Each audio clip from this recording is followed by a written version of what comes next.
Olá pessoal, aqui é Juliana Zack. Vou começar uma live sobre imigração hoje. Hoje é sábado, dia 16, são 2 horas da tarde. Eu vou esperar um pouquinho para ver se as pessoas aparecem e eu espero que as pessoas realmente apareçam para a gente poder trocar algumas ideias. Eu posso responder perguntas para vocês. Se vocês tiverem interesse, coloquem suas perguntas e eu vou tentar responder ao máximo possível, tá bom? Eu já peço desculpas se eu não conseguir responder as perguntas para todo mundo, mas me dá um alô dizendo que você chegou, de onde você é e podem fazer as perguntas, tá bom? O que eu vou tentar fazer hoje vai ser o seguinte: falar um pouco sobre, logicamente, algumas mudanças que estão acontecendo na imigração com o vírus corona. Oi Priscila, tudo bom? E também gostaria de falar sobre as possibilidades de extensões de vistos, porque nós estamos recebendo várias ligações no nosso escritório sobre a extensão do visto. Gostaria também de falar um pouquinho sobre uma coisa bem básica de imigração, que é a questão do social e a aplicação de uma autorização de trabalho, que eu acho que existe um pouco de dúvidas na comunidade em relação a isso. E também no final eu gostaria de falar, dependendo das perguntas, se houverem poucas, se houverem muitas, nós poderíamos falar também sobre as diferenças de asilo político e o que é realmente esse cai-cai que todo mundo fala. Eu sei que isso é uma questão básica e muito mais para as pessoas que acabaram de chegar, então para as pessoas que já estão aqui e têm interesse em fazerem perguntas, e eu sei que as perguntas vão ser um pouco mais complexas, façam suas perguntas e eu vou tentar responder ao máximo possível, tá bom? Eu tô vendo que a Vilma também tá aqui. Vilma, um prazer. Bom falar com você. E me digam se vocês têm perguntas, tá bom? Eu espero que eu esteja conseguindo ver as minhas perguntas, porque senão não vai dar certo. Eu acho que ninguém colocou nenhuma pergunta até então, tá? Mas então deixa eu falar um pouquinho do meu escritório só para poder esclarecer para todo mundo. Meu nome é Juliana Zack. Eu tenho um escritório de advocacia em Brookfield, Connecticut. O escritório é bem pertinho de Danbury. Ele fica entre Danbury e Bridgeport. Então é mais ou menos uma localização ótima para as pessoas aqui em Connecticut. Nós fazemos os processos de imigração, mas também trabalho com processos de família. Fazemos testamentos e também trabalhamos com alguns processos criminais. Eu não faço todos, mas com certeza nós trabalhamos com os processos criminais também. E isso é em todo o estado de Connecticut, tá? Para os processos de imigração, eu posso fazer nos Estados Unidos completo e também nós temos vários clientes no mundo em todo, principalmente no Brasil, logicamente, porque é da onde eu sou.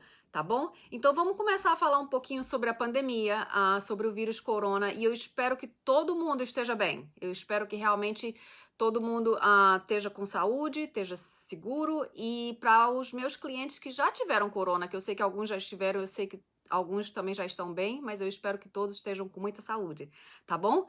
Aqui no escritório nós também, graças a Deus, ficamos todos muito bem. A Diana também está muito bem. Por sinal, ela está fazendo 1 ano agora de trabalho conosco e ela é simplesmente maravilhosa. Uma outra coisa, gente, se vocês ligarem para o nosso escritório, nós sempre estaremos atendendo em português. Mesmo que a gente atenda em inglês, vai ter sempre alguém que esteja falando em português para atender as pessoas que não conseguem falar em inglês ou as pessoas que preferem realmente falar em português, tá bom? Então vocês podem sempre ligar e nós peçamos que vocês deixem um recado caso a gente não possa atender na mesma hora, tá bom? A Jéssica fez uma pergunta, eu agradeço a pergunta, deixa eu ler um pouquinho. Juliana, você acredita que estamos próximo a uma reforma imigratória? Visto que seria uma forma do governo aumentar a arrecadação e também pelo tempo sem lei.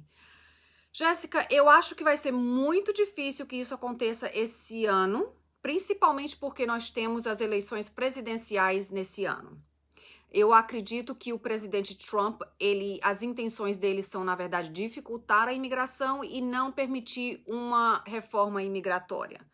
Eu também acredito que o Senado, do jeito que está com a composição de hoje, eles não tenham o interesse de criar uma reforma imigratória. Então, se as pessoas realmente têm o interesse em ter uma reforma imigratória, é importantíssimo que elas participem nas eleições que vão acontecer agora em novembro. E isso não só nas eleições presidenciais, mas todas as eleições que vão ter também locais estaduais e de várias outras categorias, né, se eu puder falar assim, tá bom? Então não é só a gente pensar que existem as eleições presidenciais, mas existem também as outras eleições paralelas. E se a gente não conseguir mudar a composição do Senado, eu acho que vai ser praticamente impossível que a gente tenha algum tipo de reforma imigratória, tá bom? Eu gostaria de começar a falar um pouquinho sobre a autorização de trabalho e o social, para que as pessoas que acabaram de chegar tenham um pouquinho de entendimento do que seja realmente uma autorização de trabalho e quem tenha direito. Porque eu vejo que, infelizmente, a gente recebe algumas ligações no escritório que as pessoas falam assim, eu quero só ter um social. Eu não me interesso de ter o green card, a única coisa que eu quero é um social. E o que é importante que as pessoas saibam é que o social, eu acho que, não, eu acho não, 100% das vezes em que você consegue um social que não tenha limitações de trabalho, ele tem que ser atrelado, ele tem que ser associado a um processo imigratório. Então, qualquer imigrante que não seja cidadão americano, que queira ter um social válido, deve ter também um processo imigratório. A única pessoa que não vai precisar de uma autorização de trabalho para o social vai ser a pessoa que já tem o Green Card, porque aí, no caso, o Green Card já é um comprovante de que você tenha a sua autorização de trabalho. Então, no momento em que você faz o pedido de uma autorização de trabalho dentro de um processo imigratório, é que você vai pedir, ou a forma atual agora é que você pode fazer o pedido do social no mesmo formulário, na mesma aplicação. Nós podemos fazer um pedido de autorização de trabalho e dentro mesmo dessa aplicação nós podemos pedir que a administração do social envie para você o seu social. Antigamente não era assim. Antigamente você tinha que ir no escritório do Social Security Administration e fazer esse pedido do seu social. Hoje já é uma coisa mais simples e mais direta. O social pode chegar diretamente na sua casa. A autorização de trabalho, ela é geralmente aceita ou aprovada por só um ano. Então, você tem que renovar a sua autorização de trabalho, porque senão o seu social, ele não é que ele não seja válido, mas você não vai ter autorização de trabalho para corroborar o seu social, ok? Por exemplo, vamos supor que você tenha feito um pedido de green card, do pedido de legalização através do seu marido.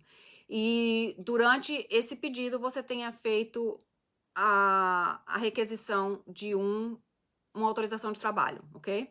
Nessa petição, enquanto essa petição está pendente, você tem o direito de aplicar para autorização de trabalho e você vai automaticamente receber um social. Se, porém, esse processo for negado, essa autorização de trabalho ela não será mais válida e nem será mais o seu social. Você ainda vai ter o social, você ainda vai poder usar o social se ninguém checar a validade dele. Você nunca vai deixar de ter esse social e o seu social vai ser sempre o mesmo para o resto da sua vida. Mas não significa que esse social lhe dá a autorização de trabalhar. Então, por isso que eu acho importante que as pessoas entendam essa distinção de social e autorização de trabalho, tá bom? Se alguém tiver alguma dúvida em relação a isso, podem fazer perguntas, mas eu acredito que isso seria a única coisa que eu gostaria de falar nesse assunto, tá bom? Tem uma pergunta da Vilma que eu gostaria de ler. Oi, Juliana, eu tenho uma pergunta, mas é um pouco complexa de acordo com o meu caso, então ela vai enviar um e-mail. Vilma, se for uma pergunta simples, eu sei que você está falando que é uma pergunta complexa, mas eu não tenho como checar o meu e-mail agora durante a live, tá certo? Se for realmente uma coisa muito complexa, talvez você possa enviar um e-mail e a gente converse ou a gente marque uma consulta, tá bom? Mas se você quiser, logicamente, fazer a pergunta agora, terei o maior prazer de responder, ok? E no momento eu acho que essa seria a única pergunta. Então vamos falar um pouco sobre a extensão dos vistos de turismo durante a pandemia, tá? Existem duas formas de abranger esse assunto. Para as pessoas que entraram aqui com o turismo, elas precisam estender o seu visto, mesmo que a passagem, que a empresa aérea tenha cancelado o seu visto. É necessário. A imigração não vai simplesmente aceitar que você depois diga, eu não sabia que eu precisava fazer um pedido de extensão. Não, você tem que fazer um pedido de extensão para que o seu visto de turismo ainda seja válido. Nesse momento, é importantíssimo que você faça isso, tá? Por quê? Porque nós não sabemos até quando isso vai durar. Aqui no estado de Connecticut, por exemplo, agora no dia 20, as coisas vão tentar voltar ao normal. Então, pode ser que mesmo que você tenha conseguido uma extensão para 6 meses, você pelo menos garantiu que você vai estar aqui legalmente durante esse tempo em que você não pôde voltar para o Brasil. Agora, existe uma outra consequência dessa pandemia em que as pessoas não estão conseguindo voltar ou estão com medo de viajar nos aviões. Eu recebi, por exemplo, uma ligação de um senhor que estava no Brasil. Ele tem o green card com a esposa, os dois têm, a esposa e ele, os dois possuíam um green card, e eles estavam com medo de voltar para os Estados Unidos. Isso foi há uns 15 dias atrás. Então, é importante que a pessoa que tem o green card, se ela for passar mais de 6 meses fora dos Estados Unidos, que ela junte documentação comprovando a necessidade de ter ficado no Brasil. Por exemplo, vamos supor que você tenha que ficar no Brasil porque você teve que ir ao médico. Então, é importante que você traga esses comprovantes do médico já com uma tradução para que na hora de você cruzar a fronteira, você já demonstre o porquê de você ter ficado mais de 6 meses. Se eles não perguntarem, tudo bem. Mas se eles perguntarem, colocarem você numa segunda inspeção, vai ser importante que você tenha pelo menos um documento demonstrando o porquê. Caso você não tenha um documento, não tem problema, mas é importante que você saiba que você tem o direito de se explicar.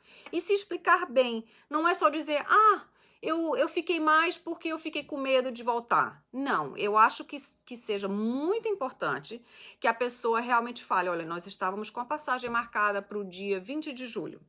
Mas a pandemia ainda estava vigente, nós fomos ao nosso médico recomendou que nós ficássemos aqui por um tempo prolongado e por isso que nós não ficamos lá, não voltamos para os Estados Unidos. Em momento algum, nós tivemos a intenção de ficar lá além dos 6 meses. Isso aconteceu por um motivo alheio à nossa vontade.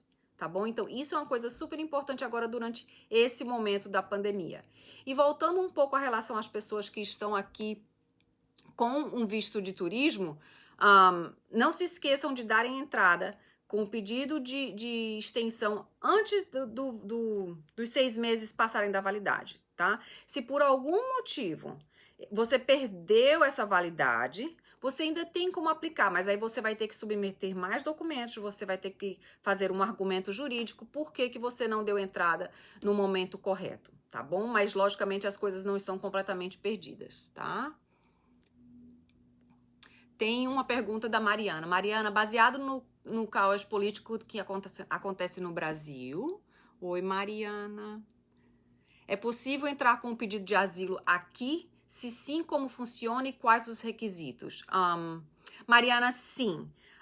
O asilo político sempre existiu e o asilo político sempre vai existir, mesmo que hajam mudanças na lei, que elas sempre ocorrem, principalmente agora durante a administração do Trump, mas você pode aplicar. Agora, o que acontece? O Brasil não é um país onde você pode pedir refúgio, que é um termo jurídico diferente. Por exemplo, os refugiados na Síria podem pedir o refúgio lá mesmo, tá?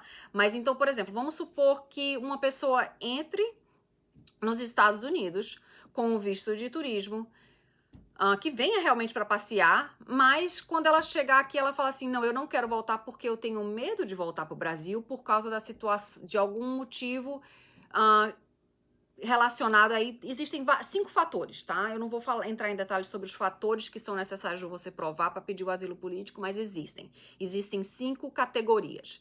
Então, você entra, você diz que você tem a intenção de aplicar para o asilo e nós temos que enviar essa petição de asilo político no prazo de 1 ano. Então, por exemplo, vamos supor que você entrou hoje é dia 16 de maio, você entrou no dia 16 de maio de 2020. Você só tem até o dia, eu prefiro contar até o dia 15 de maio de 2021 para você dar entrada com esse pedido de asilo político, ok?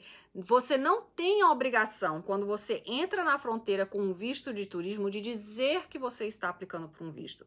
Você simplesmente pode entrar, quando você chegar aqui, Você contrata um advogado e esse advogado vai preparar o processo para você. A única coisa que é importante que você leve em consideração é que você só tem 1 ano. A outra forma que as pessoas podem fazer um pedido de asilo político seria se elas cruzassem a fronteira pelo México ou pelo Canadá. E é o que a gente chama coloquialmente de caicai, tá?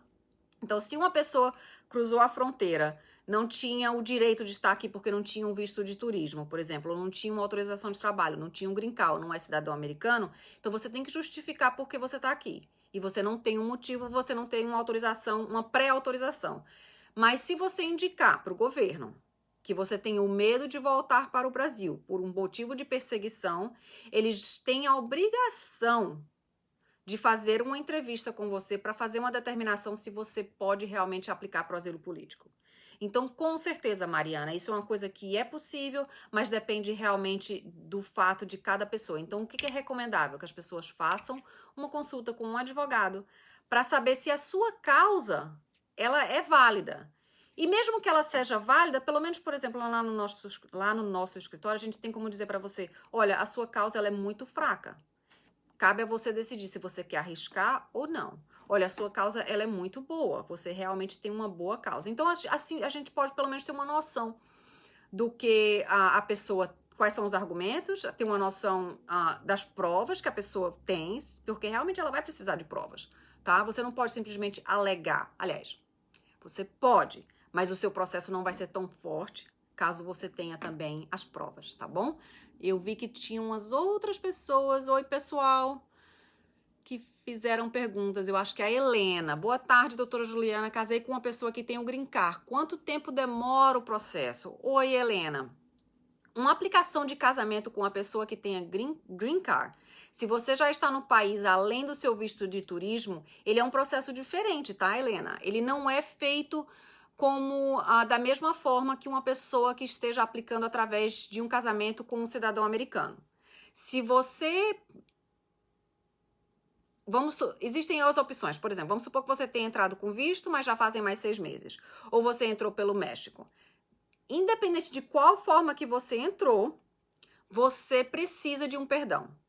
A única exceção seria se você entrou com visto de turismo, seu visto ainda está válido, ou você está com um visto de estudante e você mantém esse status legal durante toda a pendência do seu processo, quando você entrar com um pedido através do seu casamento. Ou, por exemplo, durante a pendência do seu pedido, o seu marido recebe uma cidadania e aí o processo se transforma num processo de casamento com o cidadão americano, tá? Então, realmente, se o seu marido tem um green card, é recomendado que você faça uma consulta com um advogado para que a gente possa avaliar se realmente você vai precisar de um perdão ou se você vai conseguir fazer o adjustment of status, ou seja, receber o seu green card aqui mesmo nos Estados Unidos sem ter a necessidade de ir no Brasil, tá bom? A Najara também fez uma pergunta. Tem algum problema se você estiver 2 processos dentro da imigração, mas ambos diferentes? Dá algum problema? Geralmente não, mas na imigração existe um conceito que é o conceito da qual a sua intenção. Então, por exemplo, vamos supor que você esteja aqui com um visto de estudante. A sua intenção ela é de ficar aqui temporariamente, mas e que você, assim que terminar o seu visto, você vai voltar para o Brasil, certo? Se você quiser, ao mesmo tempo que esse seu visto de estudante esteja válido e você queira entrar com um pedido de green card através de um marido, por exemplo, do seu marido, você pode. Então, você pode ter 2 processos juntos ao mesmo tempo. O que eu vejo com muita frequência, por exemplo, é quando uma pessoa tem um pedido aberto porque os pais dessa pessoa, a mãe ou o pai, entrou com um pedido para ele, ou o irmão, e depois de alguns anos, essa mesma pessoa, ela agora tem o direito de aplicar através de um casamento. Então, não tem problema que você tenha os 2 juntos, mas você não pode ignorar nenhum nem outro, tá? É importante que você saiba exatamente em que pé que estão os processos e que você, por exemplo, se você realmente vai seguir um processo de casamento, o que geralmente eu recomendo, vamos fazer uma avaliação, vamos ver se realmente vale a pena você manter esse outro processo pendente ou se é melhor você terminar esse processo, tá? Então, é uma coisa que a gente sempre leva em consideração no nosso escritório, mas geralmente falando, não, você pode ter 2 processos pendentes, mas depende de quais sejam, tá bom? Gente, obrigada pelas perguntas, tá? Realmente faz a live ser muito mais interativa, mais interessante. E eu gosto das perguntas, é para isso que eu tô aqui. Ok, Vilma, vamos lá. Se uma pessoa que já entrou com um pedido de asilo político e nesse meio tempo se casou com um americano, ela pode entrar com outro processo? Sim. Mas é outra coisa, você não pode simplesmente ignorar o processo de asilo político, principalmente se você estiver na deportação, em processo de deportação. Então, no escritório, nós vamos tratar dos 2 ao mesmo tempo, tá? Mas sim, você pode. Dá para legalizar através de irmão que tem cidadania, Jaquinha? Dá, mas existem exceções e existem restrições. Por quê? Porque um processo através de irmão para irmão, primeiro de tudo, eles estão suspensos agora, tá? O Trump suspendeu eles por 60 dias. Então, a gente não sabe se ele vai reabrir esses processos ou se ele vai tentar entrar com algum tipo, uma ordem executiva para tentar bloquear isso. Ele, desde o começo da presidência dele, ele tem falado que ele quer bloquear os tipos de processos de filhos para os pais e ele também quer bloquear os processos de irmão para irmão. Tá? Então, nesse momento, você não pode aplicar. Mas, então, se daqui a 60 dias você tiver interesse de aplicar para o seu irmão, é recomendável que você aplique por causa do Trump, que a gente não sabe o que ele vai fazer. Ou você aguarda novembro para ver se realmente ele vai ser reeleito e ter uma noção de como as coisas vão funcionar. Infelizmente, imigração tem muita influência política nesses processos. Mas, sim, você tem como aplicar através de irmão. Existem exceções e existem regras que são adicionais a um processo normal. Não é um processo como um processo de casamento. Ele é diferente, ele vai precisar de um perdão. Nem sempre a pessoa qualifica para o perdão, então nós temos que fazer uma avaliação durante uma consulta para saber se você qualifica para o perdão. Porque se você não qualificar para o perdão, você aplica com o seu irmão, mas você nunca pode terminar o processo. Aí você fica com o processo parado e, na verdade, você perde tempo e dinheiro. Então, é sempre importante que a gente faça uma avaliação desses processos durante uma consulta, porque nem todo mundo vai conseguir se legalizar. Mas sim, resumindo, existe sim a possibilidade, tá bom? Deixa eu ver se eu pulei alguma pergunta.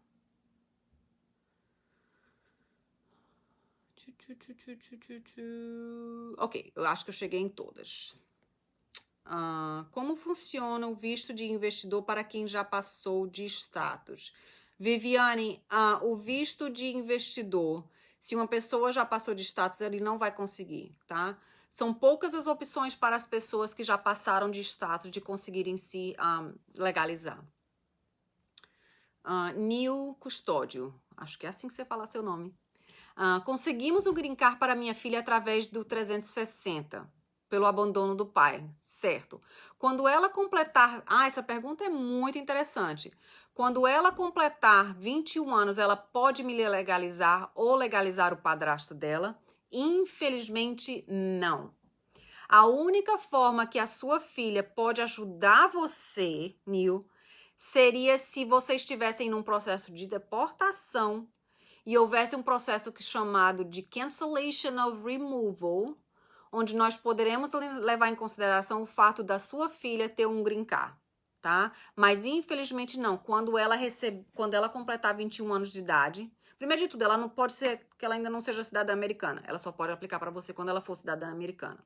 E só depois dessa suspensão do Trump, que agora ele cancelou tudo. Então, através do 360, que é o processo SIJ, é um processo muito bom para as crianças adolescentes, para as crianças menores de 21 anos, tá? Se alguém tiver alguma pergunta relacionada a isso, isso é uma opção perfeita para crianças que vieram para os Estados Unidos sem os 2 pais. Ou, desculpa eu estar fugindo um pouco, mas é porque esse processo são poucas as pessoas que sabem. E eu fiz inclusive uma live há uns meses atrás sobre isso. A criança, por exemplo, que foi abandonada, negligenciada ou maltratada no Brasil por um dos pais, ela tem o direito de aplicar para um green card aqui nos Estados Unidos.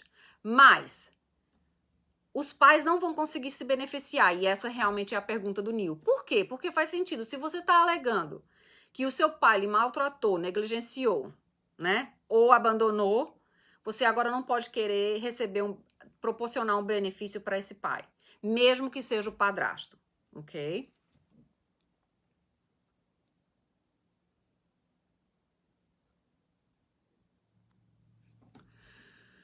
Mariana. E no caso de nós termos um processo correndo na imigração e uma empresa oferecer ser sponsor para um green card ou work visa para nurse, que é uma profissão em shortage, como funciona? É possível aplicar aqui? Se você ainda está com um processo, não é um processo pendente, se você está em status, você ainda pode fazer outras aplicações. Mas nem sempre você consegue por questões de tempo, tá? O fato de uma petição estar pendente não significa que ela está aprovada e que você esteja em status. Você está com permissão de estar no país, mas a permissão de estar no país ela é muito diferente de status. São dois conceitos jurídicos distintos, tá bom? Então, é uma coisa que realmente é difícil de eu te dar uma resposta concreta sobre isso, mas é importante que você entenda, quando um processo está pendente, não significa que você esteja em status, ok?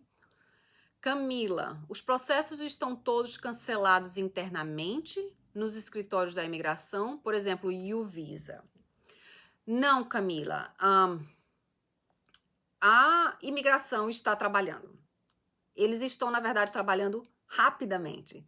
Nós conseguimos manter comunicações com eles, nós podemos fazer ligações para eles, mas eles não estão fazendo entrevistas, tá? O processo de o Visa, eu acho que eu chequei, da última vez que eu chequei, eles estavam revendo os processos do final de 2015, se não me engano. Então, a fila ainda é muito grande. Então, a impressão que me dá é que meus clientes, eles falam assim, nossa, mas já falta tanto tempo, eles pararam de trabalhar. Não, não é que eles pararam de trabalhar nos processos de visto U.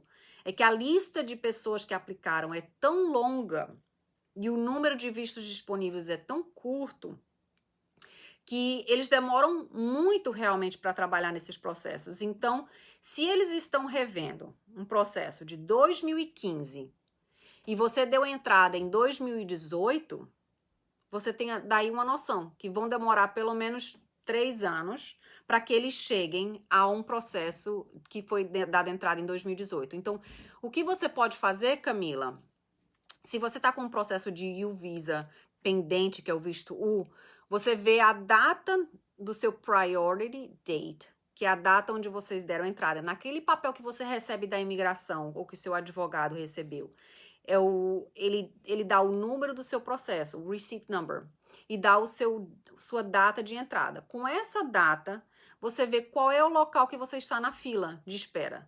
E aí você tem como checar no processo da imigração, nos arquivos da imigração, para ver exatamente qual a data dos processos que eles estão atualmente revendo, para te dar uma noção de onde você esteja na fila e quanto tempo mais vai demorar para o seu processo chegar na hora de ser revisado, tá bom? Eu espero que isso tenha respondido a sua pergunta. Nesse momento não tem nenhuma pergunta de ninguém.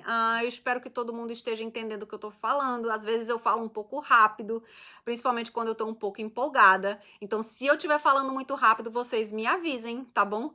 Porque realmente é uma mania que eu tenho de pensar rápido demais e acabo... tá bom? Mas eu gostaria... Obrigada, Camila, lógico, de nada.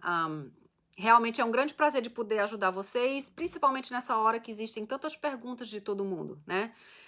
E falando de novo, porque muitas pessoas entraram um pouquinho depois das 2 horas, eu realmente espero que todos estejam bem, com saúde e seguros em suas casas, tá bom? Ótimo, perfeito. Tem uma pergunta do Silvio. Minha pergunta... em parte já está respondida por você. A minha dúvida é, em caso de cidadania de irmão para irmão, é necessário que os dois estejam nos Estados Unidos ou podem estar no Brasil e fazer o processo na América? Silvio, sua pergunta ela é super cabível, super ótima, super perfeita, porque veja só, um processo de irmão para irmão. Vamos supor que você seja o cidadão americano e o seu irmão esteja no Brasil. E ele sempre vem para os Estados Unidos somente a passeio. Ele nunca passou do tempo de validade, ele sempre veio, nunca trabalhou ilegalmente, nunca, ou seja, o seu irmão nunca violou o visto. Ele está no Brasil. Você fez a sua aplicação e o seu irmão está lá no Brasil esperando esse tempo todo para que a aplicação chegue na hora da fila dele. Que é o mesmo conceito do visto U, tá? O visto de irmão para irmão, eles ficam também na fila, porque a fila é enorme. Então, a gente também tem que checar para ver qual é a data dos vistos que eles estão revendo, para saber exatamente quanto tempo mais você tem para que chegue no seu processo. Então, se o seu irmão, ele nunca violou um visto de turismo dele aqui nos Estados Unidos, nunca entrou ilegalmente nos Estados Unidos, nunca foi deportado dos Estados Unidos, e esse visto está... Você recebe a carta dizendo, pronto, seu visto tá disponível para você. Vamos começar a juntar a documentação para poder trazer o seu irmão para cá. Ele com certeza vai conseguir vir de lá. E essa é a opção ideal, tá certo? Se, por exemplo, durante esse tempo que esse processo estava todo pendente e o seu irmão estivesse aqui nos Estados Unidos, significa que ele estava fora de status. Ele estava ilegal. Então, ele não vai poder receber o green card dele aqui nos Estados Unidos. Ele só vai poder receber o green card dele no Brasil. No momento em que seu irmão saia dos Estados Unidos para fazer uma entrevista no Brasil, a imigração não vai avisar você, tá? Olha, cuidado quando você sair. Eles não avisam. Então, você tem que saber que antes de você sair dos Estados Unidos para essa entrevista, você tem que ter um perdão. E, infelizmente, esse ano, eu tive ligações de pessoas que estavam literalmente presas no Brasil, porque não podiam voltar, porque tinham feito um processo e não sabiam que precisavam do perdão para poder voltar na hora da entrevista. Chegaram na entrevista no consulado americano no Rio de Janeiro e eles não conseguiram receber o visto porque eles precisavam de um perdão, tá? Então, isso é uma coisa que é importantíssima que as pessoas entendam como o processo funciona. Porque quando a gente lê os dados na imigração, ou mesmo quando você liga para a imigração, eles não têm a obrigação de explicar para você como a lei funciona. É muito frustrante para o brasileiro, para o cliente, para quem quer que seja, ligar para a imigração, eles darem uma opinião e às vezes essa opinião é errada. Aí as pessoas ligam pra gente, mas como? Como é que uma pessoa que trabalha lá dentro da imigração passa um dado pra gente errado? Entendeu? E na verdade isso acontece porque eles não têm a obrigação de dar conceito ou conselho jurídico. Somente um advogado que pode dar um conselho jurídico. E quando eles dão, não acontece nada, porque pode ser que esteja errado, tá? Então, mesmo que vocês leiam a questão no site e que uma pessoa que responda a ligação no USCIS, que é o Departamento de Imigração, falando que você faça isso, não significa que essa resposta seja correta, tá bom? Então, cuidado. Deixa eu ver aqui. Então, pronto, respondi todo mundo. Nayara, gostaria de saber quando posso aplicar para residência permanente? Já tenho meu green card desde fevereiro, mas vou fazer 2 anos de casada em setembro. Deixa eu ler de novo.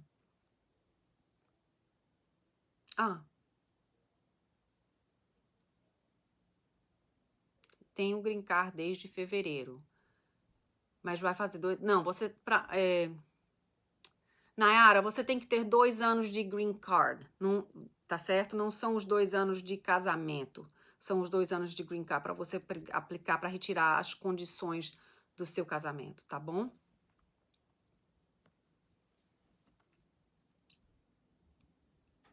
Essa é a advogada que não gosta?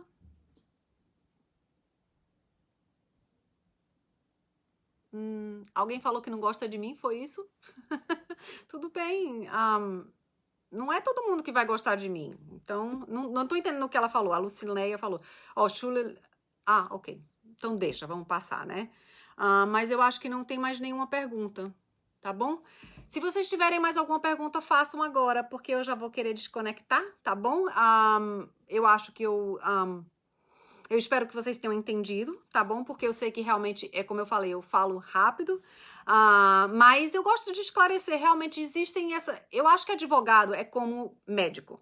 Você não vai gostar de todo médico, não é isso? Você vai para um médico e você vai dizer, não gostei tanto dele, vou procurar outro, né? Então isso pode acontecer. Então eu não estou dizendo que eu sou perfeita, nunca disse que fui perfeita, mas com certeza uma coisa eu sou profissional, tá? Então, se existem pessoas na nossa comunidade que não gostam de mim, a gente entende, tá bom? Mas eu dou meu carinho para todo mundo e eu espero que todo mundo esteja bem, saudável e que a gente termine logo essa pandemia o mais rápido possível, tá bom? Porque realmente eu acho que todo mundo tá com vontade de voltar para ter uma vida normal, todo mundo tá querendo trabalhar, todo mundo tá querendo sustentar a família. Então, realmente, eu desejo o melhor para todo mundo, tá bom? Um grande abraço e eu agradeço demais por todas as perguntas. Isso me ajuda bastante, até porque eu tô sozinha aqui tentando ler e falar. Então, é muito bom quando tem várias perguntas de todo mundo, tá bom? Muito obrigada pela participação. Tenham um ótimo final de semana e um grande beijo. Mais uma coisa, o número do meu escritório é 203-702-1385, tá bom? Eu tenho um escritório em Brookfield, como eu falei no começo, é um escritório que ele fica entre Danbury e Bridgeport, aqui em Connecticut. Nós fazemos direitos de imigração, mas também eu sou advogada licenciada na Flórida e aqui em Connecticut. Então, nós fazemos processos de família, criminal e também fazemos testamento, tá bom? Um grande beijo para todo mundo e tenham um ótimo final de semana. Tchau, tchau!